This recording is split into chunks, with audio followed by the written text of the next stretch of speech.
It was a cold winter's afternoon in Cleveland, Ohio, when the city's noise, traffic, and bustle seemed to quiet just for a moment. Cars sped by, honking, their engines roaring through the streets. Pedestrians brushed past one another, their coats pulled tight against the biting wind. But on a busy corner near a convenience store, there was a man, Leonard, who didn't belong to this world of urgency and purpose. He was sitting on the cold, hard pavement, his knees pulled up to his chest. His clothes were worn and layered, trying their best to shield him from the freezing temperatures, but they were doing little to protect him from the invisible chill that had taken over his life. Leonard had been on the streets for almost a year now, after a series of misfortunes, job loss, medical issues, and an unrelenting spiral of hardship. The shelter was overcrowded, the food sparse, and the kindness of strangers was rare. He didn't ask for much, just enough to survive. $1, a cup of coffee, maybe a sandwich if he was lucky. And today, like every other day, he sat with a sign that read, "Anything helps." God bless passersby barely noticed him, lost in their own worlds of hustle and hurry. Some dropped coins in his cup without a second thought. Others barely looked his way. To them, he was just another fixture in the city's landscape. Leonard had learned to accept it. He wasn't visible in their eyes, and that suited him just fine. But then, something unusual happened. As he stared at the ground, the echo of footsteps grew louder. He didn't raise his head, assuming it was just another person who would walk past, another soul too busy to spare a moment. But these footsteps were different. They slowed, then stopped right in front of him. A shadow fell across his sign, and Leonard's heart skipped. This was no ordinary passerby. When he finally looked up, he saw the figure standing before him. A man, tall and dressed in a dark, elegant coat with sharp features and a confident stance. He wasn't a local. Leonard could tell by his pristine white sneakers and the tailored look that didn't belong on the street. Leonard squinted, trying to place him. The man didn't seem like someone who would normally give a second thought to someone like him. But to Leonard's surprise, the man didn't rush past. He paused and stood there for a moment, almost as though considering something.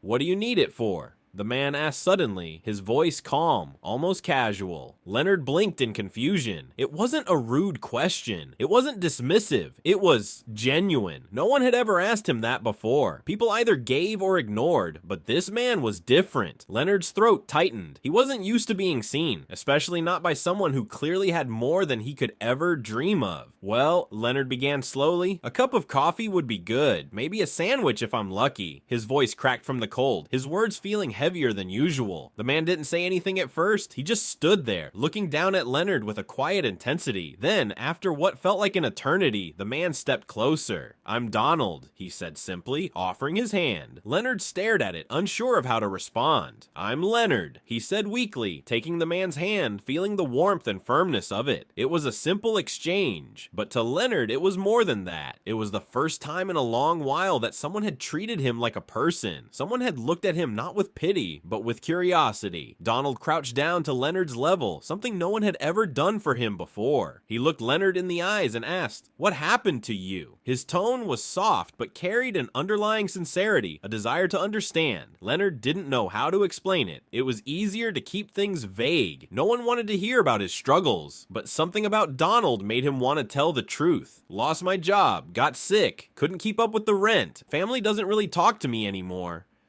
His voice trailed off as he looked at the ground, the weight of his words hanging in the cold air. Donald listened attentively, nodding slowly as if absorbing every word. There was no judgment in his expression, only a quiet understanding. The wind howled around them, but it seemed to fall silent in that small, brief moment. "And your family?" Donald asked after a pause. Leonard let out a small, bitter laugh. "My brother, we don't talk anymore. We haven't in years. I guess it just didn't matter anymore. Not when I ended up like this." Donald seemed to ponder for a moment, his eyes narrowing slightly, not out of judgment, but contemplation. And then, unexpectedly, he reached into his coat pocket and pulled out a crisp $100 bill, holding it out to Leonard. Leonard's eyes widened in disbelief. 100, he stammered, staring at the money in Donald's hand. "Why would you give me that?" Donald shrugged nonchalantly.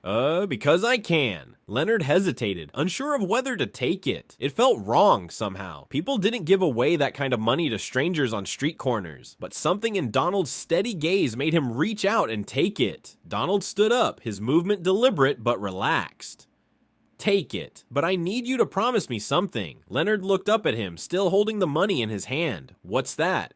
Promise me that this isn't the end of your story, Donald said, his voice dropping to a serious tone. If you want to change your life, you have to make the choice. Don't just survive, live. The weight of those words hit Leonard harder than he expected. For the first time in a long time, someone was giving him more than just charity. They were offering him hope, a challenge to rise above the circumstances he had grown used to. Donald pulled out a small piece of paper from his coat pocket and wrote down an address. Go to this place tomorrow. Tell them I sent you. They'll help you. Leonard's hands trembled as he took the paper. It was a local shelter, one of the best in Cleveland, but Leonard had never considered it before. He had heard of it, sure, but there was always a part of him that thought he didn't deserve help, that he would only be turned away like the others. But Donald's insistence made him reconsider. The next morning, Leonard stood at the entrance of the shelter, his heart pounding in his chest. The doors opened and he stepped inside, feeling both hopeful and unsure. He approached the front desk where a woman greeted him with a smile. "Can I help you?" she asked kindly. Leonard cleared his throat. Donald Trump sent me." Her expression softened as she nodded. "Right, we've been expecting you." Inside the shelter, Leonard was introduced to caseworkers who helped him set up a plan for housing and job training. They offered him food, a bed, and most importantly, a sense of dignity he hadn't felt in a long time. Back on the street, the interaction between Leonard and Donald went viral. News outlets picked up the story, praising the unexpected kindness of the wealthy businessman. Some called it a publicity stunt, but others saw it for what it was: genuine compassion, a reminder that even in the harshest of worlds, one act of kindness could start a chain reaction of change. As the days passed, Leonard's life began to transform. With the help of the shelter, he found a job, then a small apartment. And though it wasn't easy, Leonard knew he had a future now, a future he had almost given up on. Donald, for his part, quietly ensured that the shelter was well supported, sending donations and ensuring that the resources Leonard and others needed were there when they arrived. Leonard, never forgetting that pivotal moment, eventually became an advocate for the homeless, speaking about his journey and how one person's decision to stop and listen had changed everything. And as for Donald, his simple act of kindness had ignited something far bigger than either of them could have imagined, a movement that showed the world that no one was beyond help, and that kindness, when given without expectation, could change lives forever.